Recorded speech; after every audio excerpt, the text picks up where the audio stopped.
প্রিয় দর্শক, আসসালামু আলাইকুম ওয়া রাহমাতুল্লাহ। আজকে আরেকটি নতুন প্রতিবেদন নিয়ে আপনাদের মাঝে হাজির হয়েছি। তো প্রিয় দর্শক, আজকের বিষয়টি হলো মৎস্য ও প্রাণী সম্পদ তথ্য দপ্তর কর্তৃক প্রকাশিত গবাদি পশুর সুষম খাবার তৈরির উপকরণ ও খাবার নিয়মাবলী আপনাদের মাঝে আমি আজকে শেয়ার করব।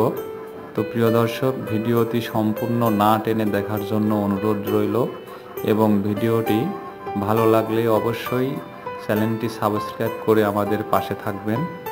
তো প্রিয় দর্শক, গবাদি পশুর সুষম খাদ্য তৈরির উপকরণ সমূহ হল খড়, সবুজ ঘাস ও দানাদার খাদ্য ও পানি। প্রিয় দর্শক, সুষম খাদ্য তৈরির নিয়মাবলী আপনাদের মাঝে আলোচনা করা হলো। তো প্রথমেই আসছে খড়। প্রিয় দর্শক বন্ধু, দৈনিক 2-3 কেজি খড় খাওয়ানো প্রয়োজন। খড়কে ছোট ছোট করে কেটে বড় চারির মধ্যে পানিতে ভিজিয়ে 3 থেকে 400 গ্রাম ঝোল গুড় মিশিয়ে খাওয়ালে খড়ের পুষ্টিমান বাড়ে।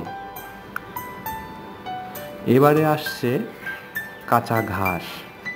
একটি দেশি গরুর জন্য 10 থেকে 12 কেজি এবং শঙ্কর জাতের গরুর জন্য 12 থেকে 15 কেজি সবুজ ঘাস সরবরাহ করা প্রয়োজন।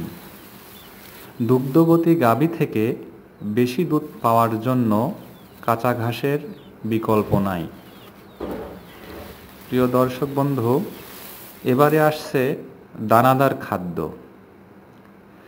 খড়, কাঁচা ঘাস সরবরাহের পাশাপাশি দৈনিক পুষ্টিকর দানাজাতীয় খাদ্য গরুকে সরবরাহ করতে হবে।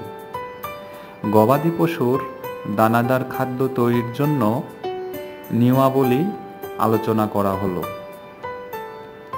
প্রিয় দর্শক, মৎস্য ও প্রাণী সম্পদ তথ্য দপ্তর হতে প্রকাশিত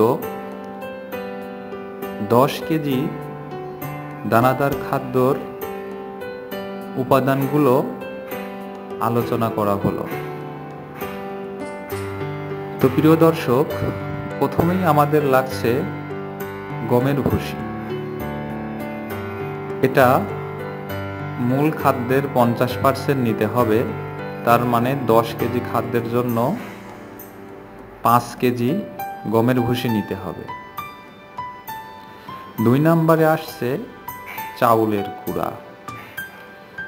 চাউলের কুড়া 20%।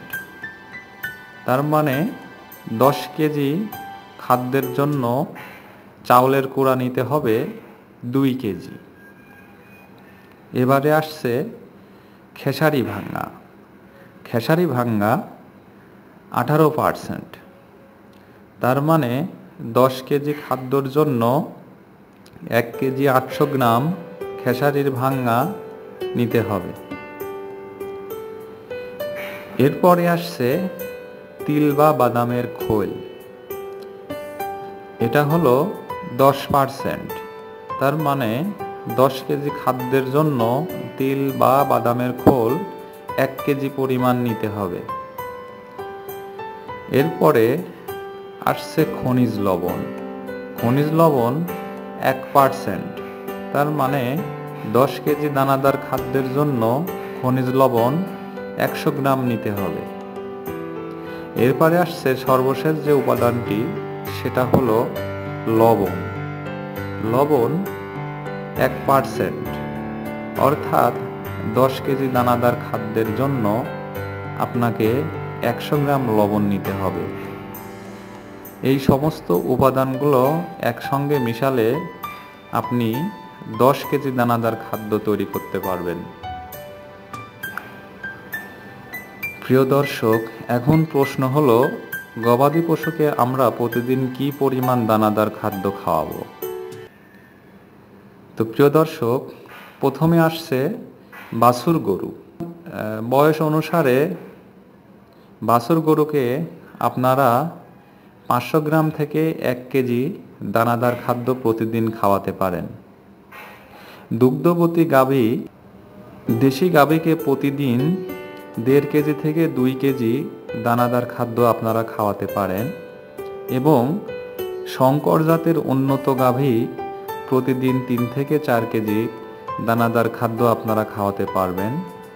এছাড়া গাভী 3 লিটারের বেশি দুধ প্রদান করলে প্রতিদিন 2 কেজি 500 গ্রামের থেকে অতিরিক্ত দুধ উৎপাদনের জন্য 1 কেজি অতিরিক্ত দানাদার নিতে হবে। দুগ্ধহীন গাভী প্রতিদিন 1 থেকে 2 কেজি দানাদার খাদ্য খাওয়াতে হবে। এছাড়া বলদ বা ষাঁড় গরুর জন্য প্রাপ্তবয়স্ক কর্মক্ষম বলদকে দৈনিক 3 থেকে 4 কেজি দানাদার খাদ্য দিতে হবে। প্রিয় দর্শক, এবারে আসছে খাদ্য ব্যবস্থাপনা। গাভীকে পর্যাপ্ত পরিমাণ বিশুদ্ধ পানি সরবরাহ করতে হবে। একটি মাধ্যম আকারের গাভী প্রতিদিন প্রায় 40 থেকে 50 লিটার পানি পান করে। প্রতিদিন কমপক্ষে 3 বার পানি সরবরাহ করতে হবে।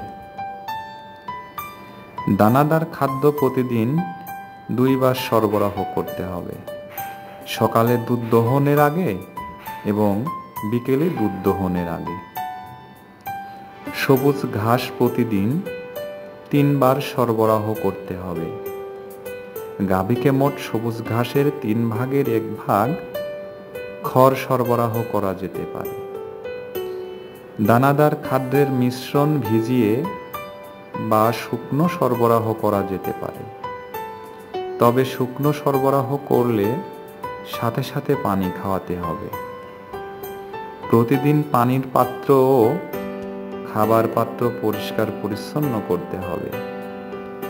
গোয়াল ঘরের আশপাশ এবং নর্দমা প্রতিদিন পরিষ্কার পরিচ্ছন্ন করতে হবে।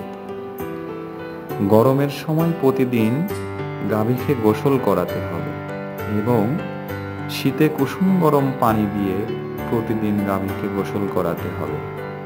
খাদ্য ব্যবস্থাপনার প্রতিটি বিষয় যদি একজন খামারি সম্পূর্ণভাবে এই খাদ্য ব্যবস্থাপনা মানতে পারে বা এই খাদ্য ব্যবস্থাপনা বাস্তবায়ন করতে পারে, তাহলে অবশ্যই খামারির উন্নতি হবে এবং খামার থেকে একটি ভালো অর্থ পাওয়া যেতে পারে। প্রিয় দর্শক, আজকে আপনাদের মাঝে শেয়ার করার চেষ্টা করলাম যে আপনারা আপনাদের গরুর খাদ্যের দানাদার কিভাবে, কোন কোন অনুপাতে এবং কোন কোন উপাদান দিয়ে তৈরি করবেন এবং প্রতিদিন জাত অনুযায়ী এবং বয়স অনুযায়ী আপনাদের গরুকে কি পরিমাণ খাদ্য খাওয়াবেন।